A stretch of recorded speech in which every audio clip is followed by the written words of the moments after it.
bem-vindos. Esse é o nosso evento aqui pelo Circuito Urbano da ONU Habitat, para a gente poder fazer os desdobramentos do evento Congresso Cidade Antirracista. O Congresso Cidade Antirracista aconteceu no último mês. No último mês? Isso. E a gente... Foram 2 dias de atividades. A gente vai falar um pouco sobre esse evento, sobre essa necessidade desse evento. E o CAU, ele, enquanto conselho, ele fez esse apoio a esse evento, porque o CAU, não só o CAU Rio de Janeiro, como o CAU BR, ele vem com várias ações afirmativas nesse direcionamento, não só de uma cidade antirracista, na busca da luta contra o preconceito de raça, mas também de diversidade, visando a equidade de gênero. Então, são ações que vêm acontecendo não só no âmbito do Estado, mas como no âmbito nacional.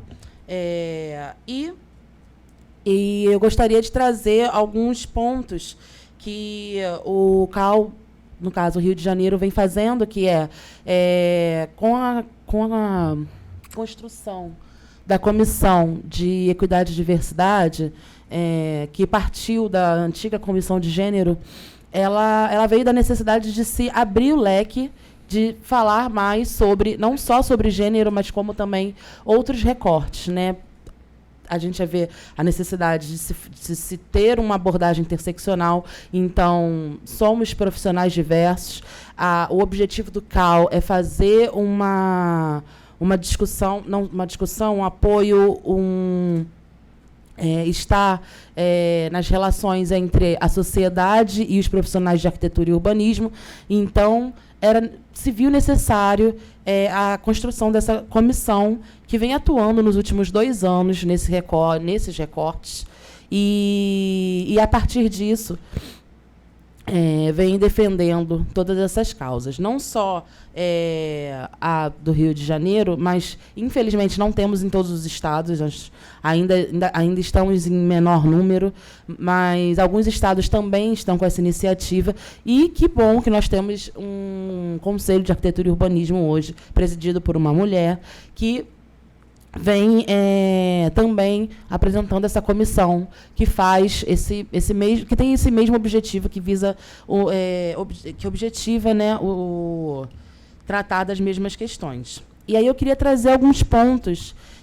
Foi feita uma carta ainda esse ano, num evento em São Paulo, no primeiro evento de encontro das CETEDs, e esse encontro visou trazer questões de todos esses estados que têm a comissão, e a várias mãos foi construída uma carta, que essa carta foi elaborada e apresentada nesse evento, e foi de suma importância. Foi a primeira vez que as CETEDs se organizaram e se reuniram, e eu queria trazer alguns pontos que eu acho que são os mais importantes dessa carta, que criar instâncias definitivas e dotadas de orçamento para tratar das questões de gênero, raça, etnia, deficiência, ciclos de vida, sexualidade e qualquer tipo de discriminação dentro do Conselho. Então, é necessário que haja incentivo, que haja investimento nessa área, e isso é muito importante. Investir na capacitação desse corpo funcional de conselheiros sobre a importância de questões de diversidade e equidade no âmbito da arquitetura e do urbanismo. Repensar ambientes de trabalho, instituindo soluções técnicas sustentáveis e inclusivas para que se garanta um conforto de todos os tipos de corpos, tais como espaços de amamentação, ordenha e trocadores. Então, assim, é pensar na sociedade como um todo, é pensar na necessidade das pessoas, em como as pessoas são diversas, em como tem todo tipo de profissional, tem todo tipo de cliente também, que são todos os tipos de pessoas. Então, a gente não pode continuar construindo um conselho que trabalhe na direção de apenas um tipo de profissional. E aí, para concluir, eu só queria falar um pouquinho dessa implementação também no CAUD, uma comunicação não sexista, antirracista e inclusiva, com interpretação de Libras, autodescrição, instituindo diretrizes sobre como lidar com polarizações nas redes sociais. A gente tinha uma comunicação muito fechada e muito ainda com dificuldade de falar com todas as pessoas, e a gente vem nessa construção de tentar chegar, de tentar ouvir, de tentar agir em sociedade para tentar dar conta de todos esses problemas que a gente vem discutir aqui hoje. Para isso tudo, a gente fez esse apoio em direção ao Congresso Cidade Antirracista, voltando ao nosso tema da nossa mesa, e esse congresso que foi construído a partir de vários apoios, na verdade, né? São várias entidades, várias ONGs, várias pessoas apoiando a construção desse congresso, e esse congresso com um tema tão necessário, né? Eu queria começar falando que a gente está aqui hoje com Felipe Lopes, que foi uma das pessoas que mais trabalhou na construção desse congresso, que fez, né, isso acontecer. Graças a ele, muitas pessoas aqui que batalharam tanto para fazer isso dar certo. E falar que a gente está aqui também com Tainá de Paula, que é arquiteta e urbanista, que é da nossa casa, né? É nossa profissional. Também está hoje como vereadora do Rio de Janeiro. E também vem falar um pouco dessa construção, dessa iniciativa. E aí eu queria começar as perguntas pelo Felipe, eu queria te pedir para apresentar o congresso, falar um pouquinho de como é que foi a construção desse congresso, como é que foi pensar isso tudo. Tá. Boa tarde, né? Eu queria primeiramente agradecer o convite, essa oportunidade de estar aqui, falando um pouquinho do que foi o processo de construção do Cidade Antirracista. Ele foi uma construção coletiva, apesar de eu estar aqui hoje representando, muita gente estava nesse processo, várias entidades, aí depois, ao longo da nossa conversa, eu vou mencionando algumas pessoas, todas as pessoas que tiveram falando ao longo do Congresso e a equipe de modo geral. Bom, o Rio Cidade Antirracista, ele nasce muito de uma construção nossa, né, enquanto mandato, numa perspectiva de pensar a cidade do Rio de Janeiro como um foco, não seria um foco, mas a iniciativa para pensar práticas antirracistas no Brasil como um todo.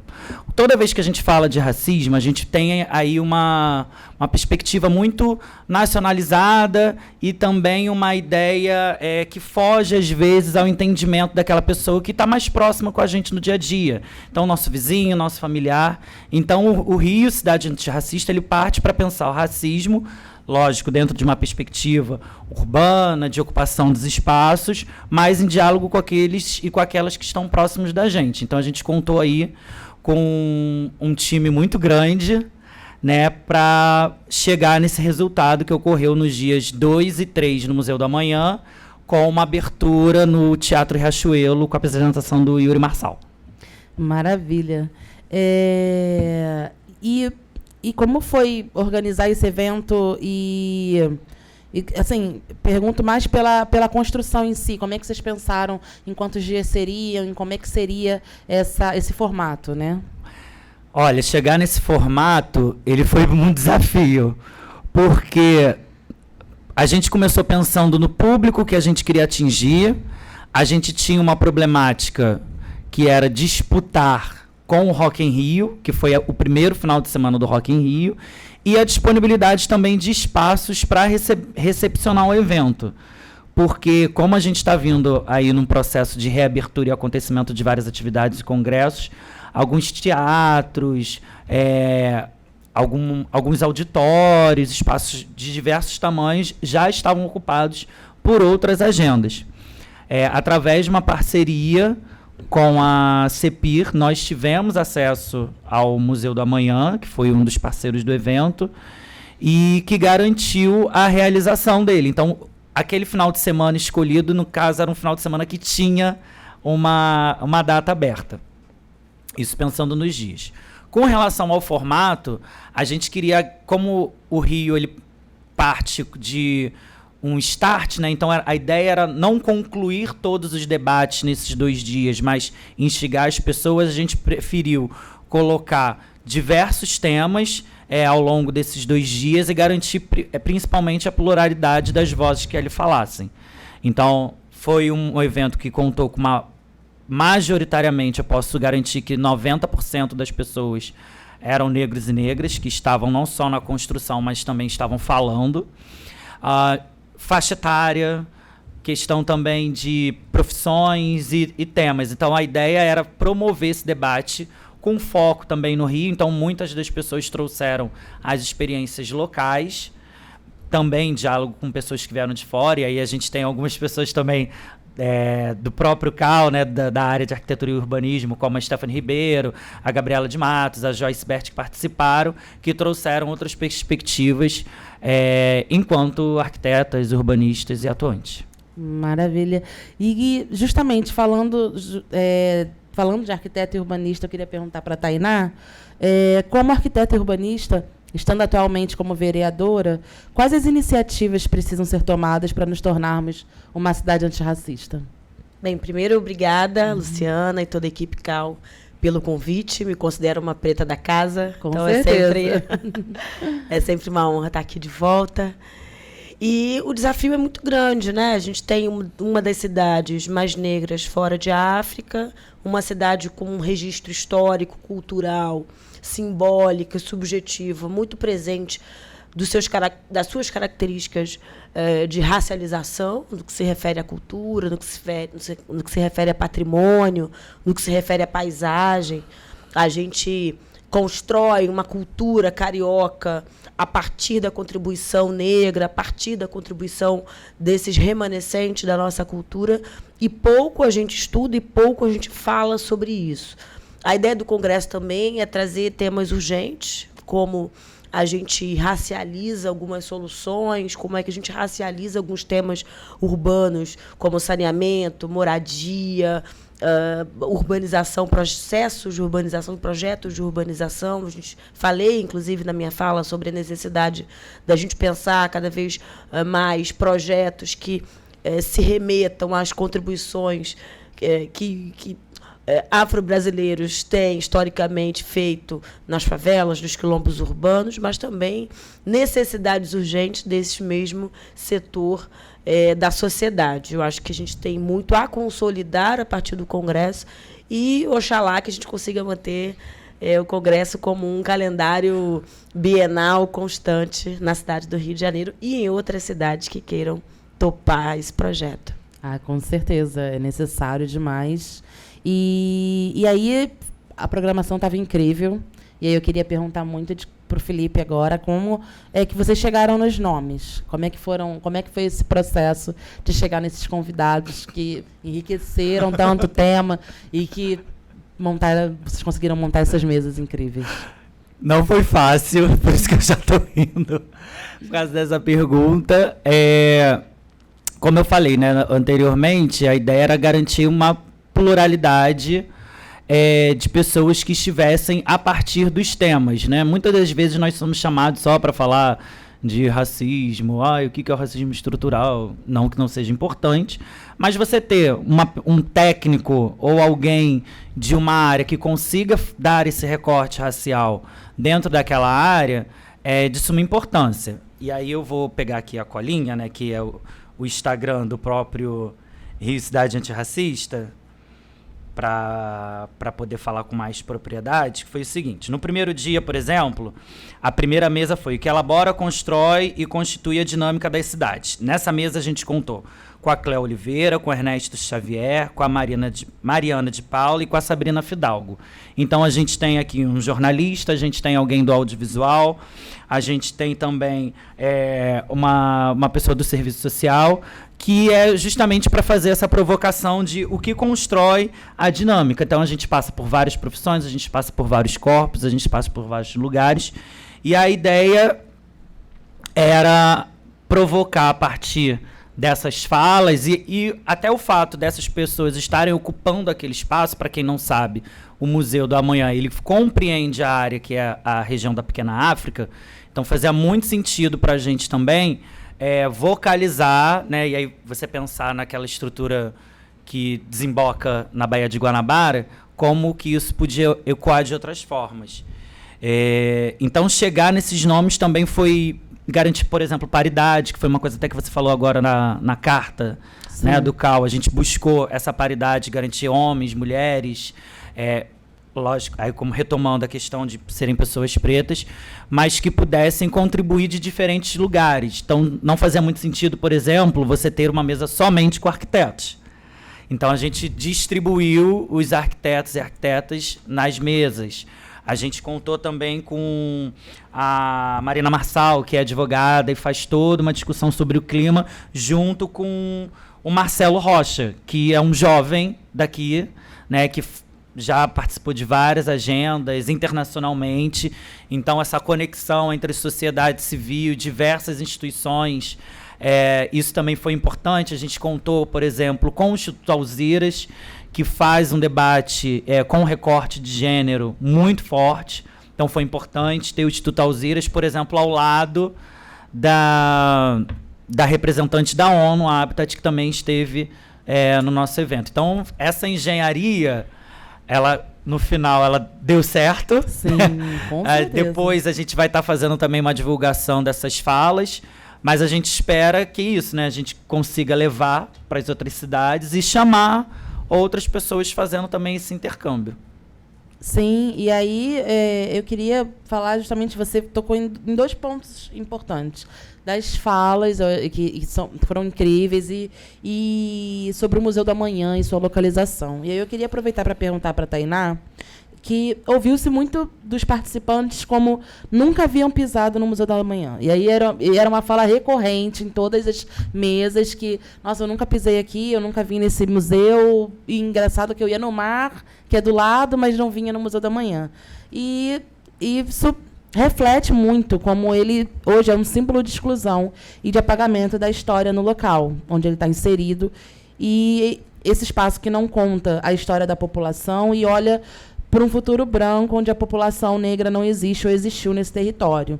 E aí eu queria perguntar para você, perguntando assim, qual é o seu olhar crítico sobre o projeto do Porto Maravilha, como esse museu foi parar na nossa cidade, na nossa história, e como a nossa história de verdade foi totalmente apagada a partir desse projeto. Claro. O Boulevard Olímpico e o Porto Maravilha como um todo, eles fazem parte de um projeto de cidade e de identidade de progresso descolada bastante de uma reflexão de Rio de Janeiro, né? Ele vem num contexto olímpico, num contexto dos grandes eventos e, obviamente, antenado a uma ideia de progresso internacional, obviamente, mirando o norte global e, obviamente, mirando o ocidente. Nessa lógica, o Rio de Janeiro se subalterniza muito em relação às prioridades que vão se construindo como camadas, literalmente enterrando. Eu acho que o VLT é o exemplo máximo do que é enterrar o nosso passado. A gente sabe bem como foi difícil o processo das escavações e o processo de nos deixar ver de fato, as ossadas, os nossos materiais, os nossos resquícios históricos do nosso processo de escravização. Todo um contexto que deveria hoje estar muito entranhado, explorado nos espaços escolares, pelas nossas entidades de arquitetura, que deveriam se constituir no museu. Eu sempre brinco que a gente não conseguiu consolidar o museu do ontem a partir das escavações do Porto Maravilha, e estabelecemos o Museu do Amanhã amorfo, ausente de sentidos e ausente de reflexão. Bom, o museu está posto, o museu está colocado, Calatrava está processado não no Brasil, mas em outras cidades, em outros países. Exatamente. E agora a gente tem esse não legado para dar conta, né? Eu acho que ainda o Rio de Janeiro ainda deve o Museu da Cultura Afro-Brasileira, o museu, né, dessa historiografia muito mal escrita e muito mal pensada e refletida. E, sem dúvida alguma, a gente tem que correr atrás de como é que a gente repara, no sentido mesmo literal da palavra, de reparação, de restituição, não só da memória, mas dessa cultura que foi arbitrariamente apagada. O Museu do Amanhã, nessa gestão, corre muito atrás disso, desse processo de reparação, e tenta impulsionar, muito por conta dessa parceria, inclusive estabelecida com a Superintendência da Igualdade Racial da Prefeitura, que nos inserimos via Congresso também, de inserir agendas, de inserir eventos que tratem da pauta racial com seriedade e, obviamente, utilizando aquele espaço embranquecido, eurocentrado, como um ponto de reflexão, apesar dele se constituir em contraponto à nossa tradição da diáspora, né, afrodiaspórica. O que eu acho que falta? A gente precisa incentivar os registros disso. A gente, inclusive, vem formulando muito que o Congresso precisa reverberar numa publicação, precisa reverberar num site dinâmico com o conteúdo das nossas falas, e isso a gente está tratando de cuidar. Entre congressos, né, esse período de 2 anos que vão nos separar até o próximo congresso, é muito importante que a gente também estabeleça outras formas de nos encontrarmos, né, colóquios sobre a discussão racial, não só a partir do território, mas que falem no debate audiovisual, que trate das linguagens, que trate da literatura. A gente acabou inserindo vários estudiosos da pedagogia, pedagogos, professores nesse processo, e acho que a educação precisa ser um próximo grande movimento nosso. Como é que a gente investe numa educação antirracista de fato? O Rio de Janeiro avançou muito pouco, na 11.645, na 10.639, então acho que são pontos de atenção que a gente quer se aprofundar e cuidar enquanto comitê, né, gestor do Congresso. Sim, e isso eu queria também falar um pouquinho. Você falou aí da reverberação, e é importante falar dos parceiros, né? Como é que a gente, inclusive, está com esse evento aqui, que foi uma proposta que parte do Perifalab, que é uma iniciativa nova. E aí eu queria pedir para o Felipe falar um pouquinho sobre o Perifalab, como é que foi essa atuação no Congresso, como é que foi esse apoio, e falar dessa construção, né? Tá. Falar da constituição dele, como é que ele vem, o que ele propõe. Tá. Bom, o Perifalab, ele nasce inicialmente como um instituto, uma instituição que visa a aceleração, principalmente de pessoas que já têm algum tipo de atuação nos seus territórios, né? Então, a gente contou com a participação de figuras não só da cidade do Rio de Janeiro, mas o Perifa fez o acompanhamento de várias lideranças, então é um processo de formação.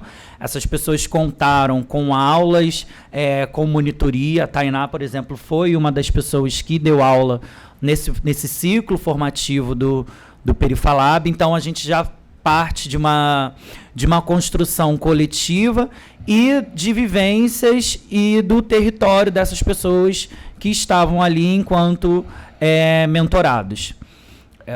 Houve um processo muito de diálogo para entender o que essas pessoas pensavam e pensam em fazer, né? Então, alguns, por exemplo, se colocaram, né, nesse último pleito eleitoral enquanto deputados federais e estaduais, mas outros continuam realizando a sua militância e sua atividade no seu território, via coletivo, via associação de moradores e instituições a quais estejam ligados.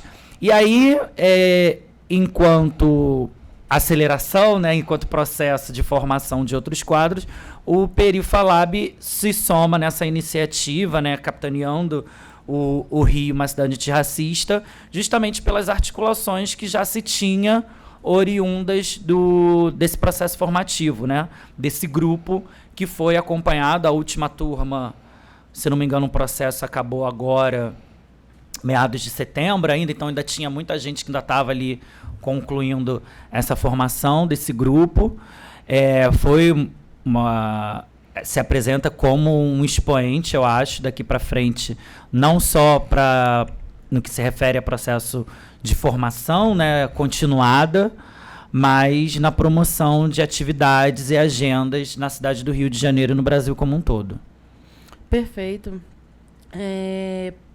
E aí eu queria também falar sobre um pouquinho, você está falando aí de lideranças periféricas, dessa inclusão desses agentes periféricos na cidade.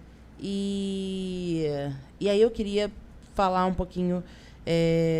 falar um pouquinho, não. Eu queria perguntar como é que... justamente o Perifalab ele faz um trabalho de trazer à luz, né, pessoas que estão falando nos seus territórios e aí não tem essa visibilidade. E aí eu queria perguntar para a Tainá, você fez uma fala sobre necropolítica invisível e racismo ambiental e ontológico. E aí eu queria saber um pouquinho, justamente, como é que a gente traz à luz essas pessoas que estão nesses territórios, que estão sofrendo essas opressões. Isso é gravíssimo, né? Porque o racismo ambiental ele opera em 2 sentidos. Um, no esvaziamento de bem viver, de qualidade de vida, de condições básicas para a existência humana. Eu trato muito da vivência dos territórios de favela e periferia, e é absurda a forma como a dificuldade à água, a dificuldade de acesso a saneamento básico causam chagas irreparáveis na vida das pessoas. E, no outro lado, a ausência de conhecimento, quando a gente fala de ontologia, é muito a partir de uma discussão quase que existencial, né? Você não saber de onde veio, você não saber que outras formas de vivência já foram possíveis, inclusive até nos territórios vulneráveis, nos territórios de favela. Se a gente pensar que no Jacarezinho, no Rio Jacaré era possível tomar banho, pescar, se a gente pensar que o Rio Maracanã também era balneável. Então, como houve uma degradação tão grande do bioma e da territorialidade, da possibilidade de uma territorialidade mais viva, mais pulsante nesses territórios, a gente acaba perdendo a própria dimensão das possibilidades de cidade. Então, o Congresso ele resgata um pouco isso, a necessidade da gente trazer elementos, talvez, muito acadêmicos, mas traduzidos de uma forma mais popular e no cotidiano das pessoas. As pessoas compreendem muito bem que há 50 anos atrás elas tinham quintais, que as suas avós criavam animais, tinham pequenas hortaliças, pequenos roçados. A própria rocinha tem esse nome porque havia possibilidade daquilo ali gerar alimentos e criar outra possibilidade de vida que não a vulnerabilidade alimentar, que não a ausência de hortaliças, né, numa cadeia nutricional básica carioca. Isso é uma invenção do que o racismo, do que o peso do racismo ambiental nos trouxe ao longo do século XX, começo do século XXI. Então, acho que são reflexões importantes, não só para a população geral, claro, mas principalmente para os profissionais da área de arquitetura e urbanismo, né, que vão banalizando muito esses entendimentos de reflexões sobre uma outra cidade. Sim, e isso vai, inclusive, de encontro à ODS 11, que é tornar as cidades e os assentamentos humanos inclusivos, seguros, resilientes e sustentáveis. Na verdade, o Congresso em si ele vai muito na direção das ODS, né? Ele faz muito a discussão justamente por estar assim, tratando de lutando contra a desigualdade, lutando contra opressões e esses processos que vêm acontecendo na nossa cidade nos últimos anos. Você falou dos rios, e é muito emblemático isso, como quando você vai nos bairros e pergunta para as pessoas mais velhas do bairro, que é onde está a memória desse bairro, e as pessoas sempre se referem aos rios como lugares onde eles costumavam se banhar quando eram novos, costumavam pescar onde eram novos. E, então, pelo menos no Rio de Janeiro, isso é muito comum você ouvir. E aí, hoje em dia, você tem grandes valões, na verdade, que funcionam, não são valões, são rios, mas funcionam como valões hoje em dia, porque não se cuida da própria infraestrutura da cidade. E aí eu queria aproveitar para perguntar um pouquinho, então, para o Felipe, como é que a gente vem fazendo essa... vem assim, se construindo essa cidade com diversos problemas sociais e pegando essas populações que não conseguem acessar direitos, acessar seus direitos. E aí eu queria te perguntar um pouquinho, você como pedagogo, como é que as cotas e os programas de estratégias de inserção precisam ser defendidos enquanto ações afirmativas para esse combate quanto a esse processo que a gente vem vivendo? Tá. Eu acredito que as ações afirmativas, elas surgem com... a importância delas, na verdade, é justamente garantir a pluralidade de conhecimento que é produzido dentro das instituições, e aí eu não coloco somente as universidades, mas também o serviço público de um modo geral, para se pensar políticas públicas. Somente alguém que brincava perto de um valão vai entender qual é a importância de você fazer um trabalho de tratamento. Somente alguém que pega... Eu, por exemplo, foi muito... Só abrindo aqui uma janela, foi muito especial estar aqui nesse prédio hoje, porque aqui foi o meu primeiro emprego. Esse prédio onde a gente está hoje tinha aqui uma central de atendimento, né? Eu fui operador de telemarketing. Foi, inclusive, a profissão que me levou a ter acesso à universidade através de uma assistência estudantil que o sindicato dos teleoperadores tinha com a universidade onde eu fiz direito. E eu morava, a minha família toda é do Irajá, então eu pegava 350 em Irajá e tinha que estar aqui no centro da cidade de manhã cedo. Eu saía de casa 5 da manhã para estar aqui cedo, ou seja, 8 horas. Né? E eu peguei esse início do que começou a ser essa coisa da Transbrasil. Então, somente alguém que parte desse trajeto vai entender a possibilidade de uma política de transporte. Então, garantir o acesso às cotas é garantir justamente que a política chegue na ponta. Assim como você narrou, né, que ouviu, foi a primeira vez de muita gente dentro de um museu, né? Pode ter sido a primeira vez dentro do Museu do Amanhã, mas muita gente nunca foi nem a um museu. Sim. Né? Então, justamente garantir o acesso à educação, diversos espaços e equipamentos culturais, a gente vê aí uma degradação do que eram as lonas culturais, por exemplo. A gente tem uma dificuldade de praça, a gente tem uma dificuldade, né, de ter acesso a direitos básicos. E aí a gente está falando também de saúde, de educação, não tem como não falar de segurança pública. A gente teve uma mesa específica só para falar de segurança pública e foi a mesa que mais gerou debate. Assim, eu, enquanto pessoa que estava junto com a equipe organizando, foi o que deu um problema, porque as pessoas começaram a falar, a mesa começou a durar 1 hora, 2 horas, e a gente não conseguia, porque é um tema que mexe muito com as pessoas. Então, você defender as cotas, na verdade, é você garantir a efetividade de políticas públicas pensando de uma forma integral. Perfeito. E você falando agora de políticas públicas, em uma das mesas, a Betânia Boaventura, que é da ONU Habitat, ela fez uma fala, abrindo aspas, existem desigualdades estruturantes e o espaço pode ser lido como uma expressão das desigualdades sociais. Há uma distribuição desigual dos direitos da cidade, a moradia, a renda e a mobilidade. E estamos nesse ano a gente está fazendo a discussão do plano diretor da cidade, e você falou de políticas públicas, e falou, né, da necessidade de educação, saúde. Tainá, eu queria te fazer uma pergunta. Você acredita que existam ações que poderiam estar inseridas nessa discussão para o combate da desigualdade social, nessa discussão do plano diretor de 2022? Claro.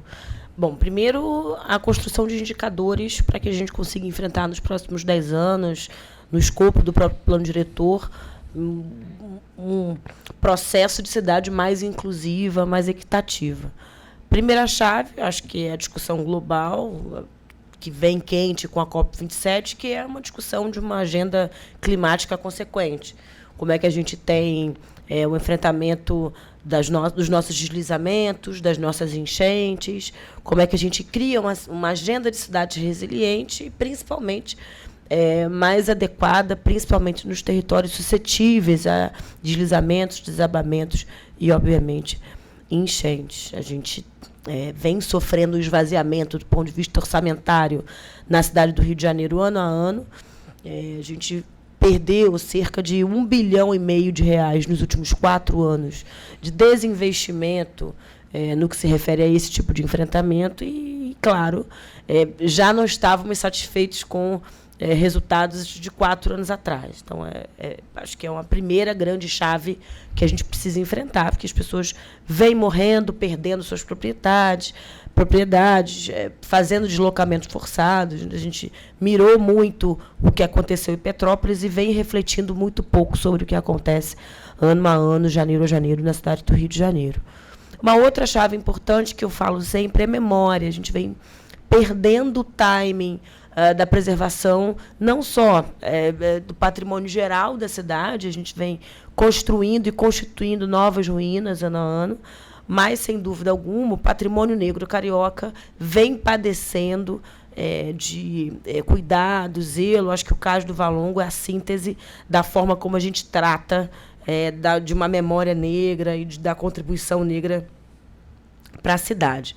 Numa terceira chave, eu acho que a discussão do bem viver, que é a Marcha das Mulheres Negras, a Conferência de Durban, e toda uma discussão, né, do movimento negro como um todo no Brasil vem consolidando, perde muito fôlego e quase que desaparece na cidade do Rio de Janeiro. A gente fala pouco das nossas matas, a gente conseguiu consolidar uma fala quase que comum dos ambientalistas do Rio de Janeiro, muito preocupados com a pauta amazônica, mas pouquíssimo preocupados com a pauta de preservação das nossas matas, dos nossos bolsões verdes cariocas, né? O Rio de Janeiro é uma das cidades que mais perde massa vegetada, que mais desmata nacionalmente falando, e que não enfrenta a discussão da ampliação das favelas no sentido dos parques, da nossa perda arbórea e, obviamente, da péssima qualidade de vida desses territórios de favela. Saneamento básico, acesso à água potável.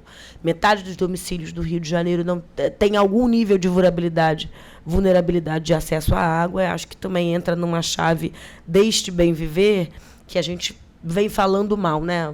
Seja do ponto de vista estrutural da cidade, a gente não consolidou uma agenda clara de cuidado dentro dos territórios de favela. A agenda favela do Rio de Janeiro vem se esvaziando, né? A gente chegou a pensar o favela bairro, construímos, gestamos o Morar Carioca, que nunca chegou a ser, de fato, implementado no Rio de Janeiro. E hoje o que se vê é a ausência de agenda de favela. Então, acho que consolidar uma agenda de favela nos próximos 10 anos deve ser uma tarefa comum, não só dos arquitetos, mas também dos gestores públicos. Com certeza. E urbanização de favela é a chave, eu acho que realmente para os próximos 10 anos, para a gente estar trabalhando nesse plano diretor, realmente necessário. E eu queria aproveitar que você falou um pouquinho sobre os territórios e fazer uma pergunta voltando aí um pouquinho no Perifalab, que é né, quem está propondo esse encontro, e perguntar um pouquinho como é que a partir de todas essas iniciativas que a gente vem conversando, e aí justamente a partir desses problemas nascem essas lideranças, e como é que o Perifalab faz essa visibilização dessas lideranças? Bom, a visibilização dessas lideranças, acredito que passa hoje necessariamente pela divulgação nas redes sociais. Então, acho importante quem puder acompanhar, né, o Instagram, o site do @Perifalab. Lá tem todas as pessoas, já está saindo os números e os cards, por exemplo, de quem foi eleito, de quem não foi. Acompanhar e dar visibilidade para essas pessoas e garantindo, por exemplo, a participação dela nessas agendas, acho que é importante. no próprio Rio Cidade Antirracista, a gente contou com algumas pessoas daqui do Rio de Janeiro, especificamente, mas a gente também faz um trabalho de aglutinação e criação de redes. Então, você colocar essas pessoas em contato, em agendas comuns e fazendo esse movimento de troca entre as cidades e entre as pessoas é importante, né? Compreender de que modo as coisas, elas não só as realidades são distintas, mas onde existem também pontos de convergência para achar soluções em comum. Eu acho que esse pode ser um dos caminhos, no caso, para garantir essa visibilidade. A gente falando um pouquinho dessas lideranças, tem um outro lado dessa história que é a questão como é que o racismo, e aí falando um pouquinho da necropolítica que a Tainá já tinha conversado, como é que ele atua, né? Em uma das mesas, o Ernesto Xavier, ele citou a dificuldade de encontrar pessoas pretas retintas nos presídios, com a justificativa de que nem ali elas conseguiam chegar, pois se morre antes, né? Então, você como advogado também, eu queria que você falasse um pouquinho sobre isso, sobre essa dificuldade, com essa dificuldade não, mas como é que as pessoas retintas têm mais dificuldade, ainda conseguem, apesar de sermos todos pretos, ainda tem mais dificuldade ainda na nossa sociedade. Então, como é que, fazendo esse contraponto à liderança e a quem consegue lutar e se visibilizar, a gente ainda tem um outro lado que a gente precisa lutar muito também. Nossa, difícil essa pergunta, mas acho que a partir do que o Ernesto traz pra gente, acho que a reflexão que a gente pode fazer aqui, todo mundo, é muito nesse lugar de subalternização, né, desses corpos, esse lugar de vulnerabilidade e também de dificuldade de entendimento que ainda existe, principalmente entre as pessoas brancas e conservadoras, e que, na verdade, nos colocam nesse lugar entre os retintos e os pardos. Para eles, isso é vantagem, né, que ocorra esse tipo de disputa e conflito interno, quando, na verdade, para a gente, e aí o movimento negro tem um papel muito importante, que é fazer, na verdade, uma análise, uma construção de que dentro da categoria, né, a gente está vivendo aí esse período, graças a Deus, do censo, depois de um bom tempo sem tê-lo, né, que pretos e pardos formam os negros, entendendo que as vulnerabilidades, elas acontecem, as violências acontecem neste grupo, logicamente, de maneira, e dependendo do assunto e da área, agravando um lado mais do que o outro, mas a violência, de um modo geral, e as violações de direitos estão necessariamente neste grupo. Eu acho que, então, a nossa luta, ela, na verdade, é para que isso não aconteça com ninguém, que, na verdade, ninguém esteja preso, porque aí já é um outro debate, que é do hiperencarceramento e do punitivismo, e como isso acontece com esses corpos. E aí, acho que vale só abrir uma chave também, que se fala muito pouco, que é o que acontece com as mulheres negras, né? Fala-se muito pouco debate do encarceramento das mulheres e em que condições e por que isso acontece também, né?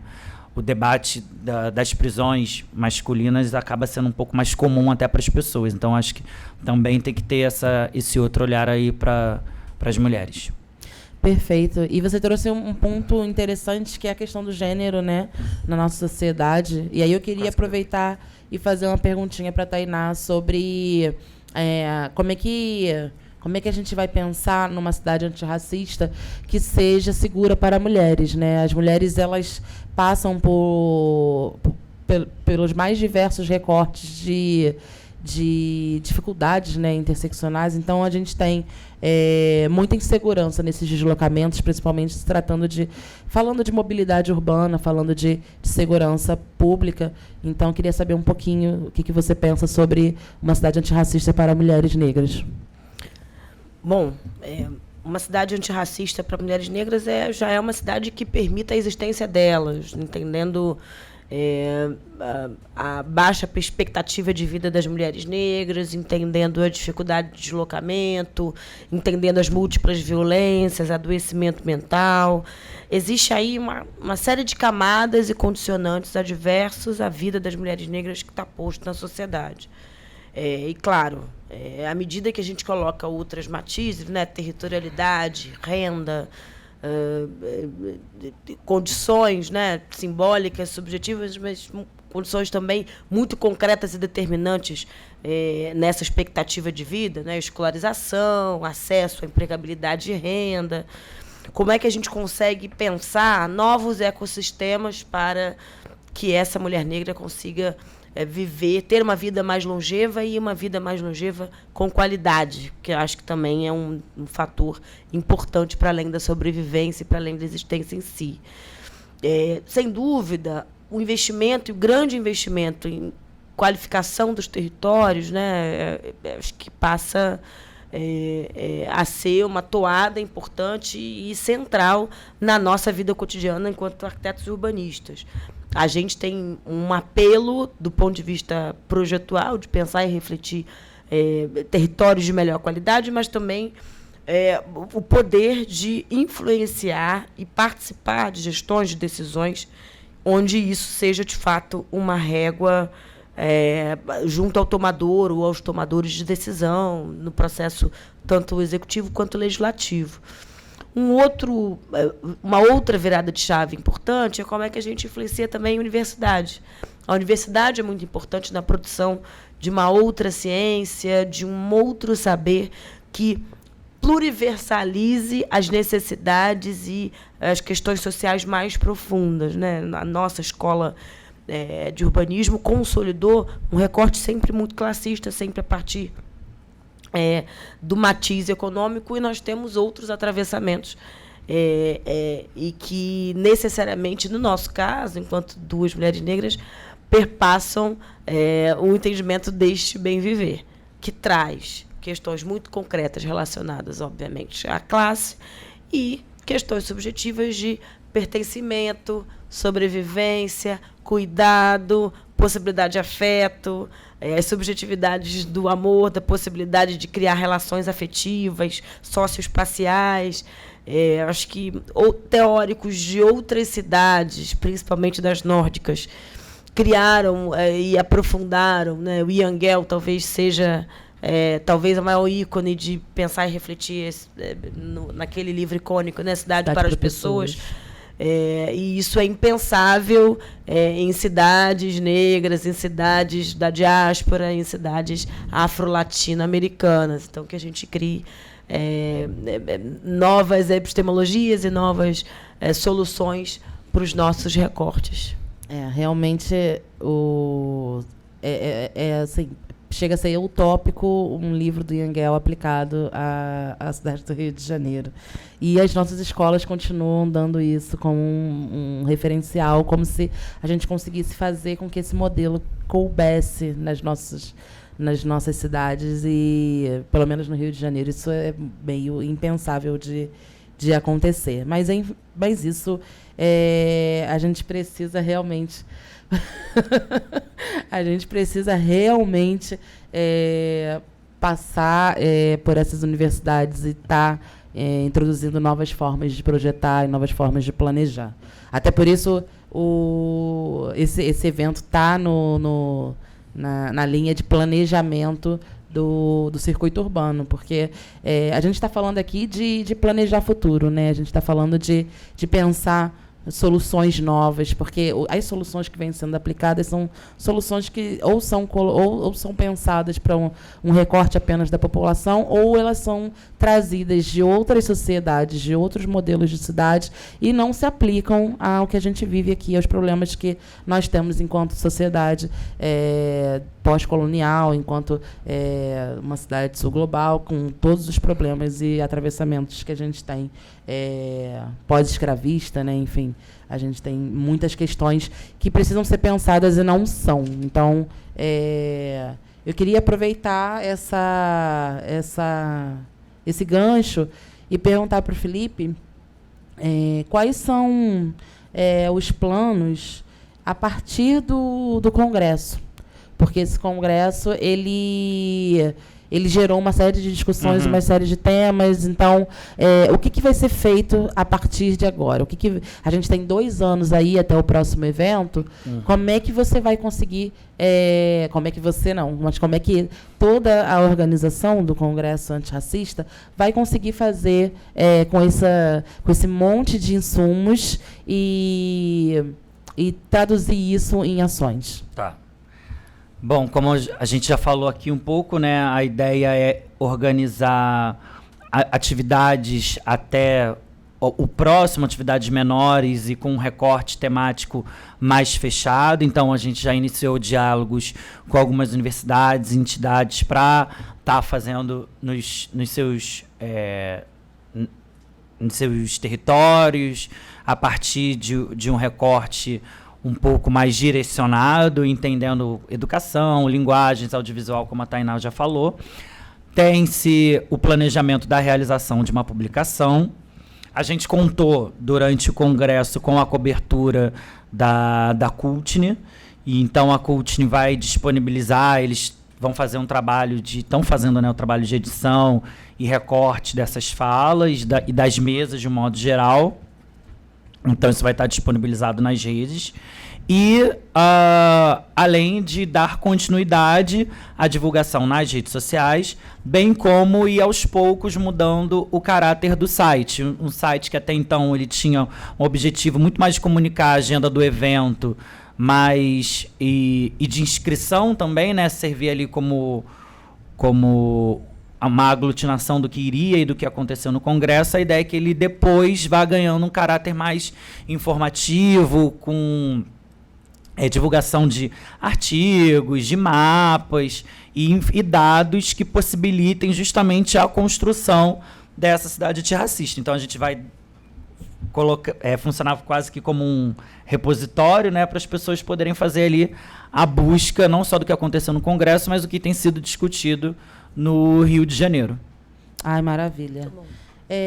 Então, eu só queria fazer uma última pergunta agora para a Tainá, que é se ela poderia fazer tipo uma espécie de síntese de como é que o CAR, apesar de a gente já ter falado de várias maneiras isso, pontuando, eu queria, de maneira sintética, para a gente fechar, como é que o CAR, que é o Congresso Uma Cidade Antirracista, pode colaborar nessas discussões de cidade e produção de um Rio de Janeiro antirracista?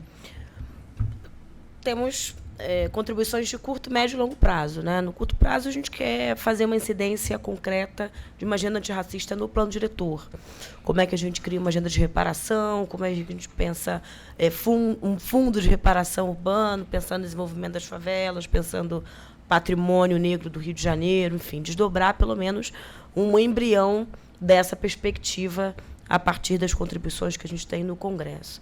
No médio prazo, é como é que a gente transforma isso numa agenda socioambiental para a cidade, né? Com metas, pensar os indicadores de qualidade de vida e território, pensar não só uma contribuição direta no orçamento, na LUI e no PPA, como é que a gente faz essa incidência para isso acontecer no melhor desenho, mas também como é que a gente vai pedindo indicadores e construindo pesquisas e fomentando estratégias e formação, consolidação de dados para que a gente consiga entender qual é a melhor forma de incidir nesse sentido. Uma terceira chave numa reparação mais direta ainda, que é a gente pensar na política de enchentes e encostas, como a gente havia mencionado, e pensar na política de favelas do Rio de Janeiro. Perfeito. Eu queria muito agradecer a presença de vocês aqui hoje. É uma honra estar recebendo vocês aqui no Conselho de Arquitetura e Urbanismo. É muito importante para a Comissão Temporária de Equidade e Diversidade a gente ter essas iniciativas e estar conseguindo apoiar um evento com a importância. A gente tem certeza da importância e da necessidade do Congresso. Então, é muito feliz, a gente está muito honrado em estar recebendo vocês aqui hoje para falar desse evento. E justamente, para fechar Agradecer a todos que ficaram até agora com a gente, participaram dessa conversa, né? A gente está aqui fechando a nossa conversa sobre o Congresso Antirracista pelo evento do 5º evento do Circuito Urbano. E esse tema desse ano é reduzindo desigualdades sem deixar ninguém em nenhum lugar para trás. Eu acho que faz todo sentido a gente estar aqui discutindo uma cidade antirracista num tema importante como esse. Queria agradecer muito. Obrigada a todos. Obrigada a todos pela presença, a todos e todas. E obrigada a Tainá e obrigada, Felipe. Obrigada. Obrigado. Fechou?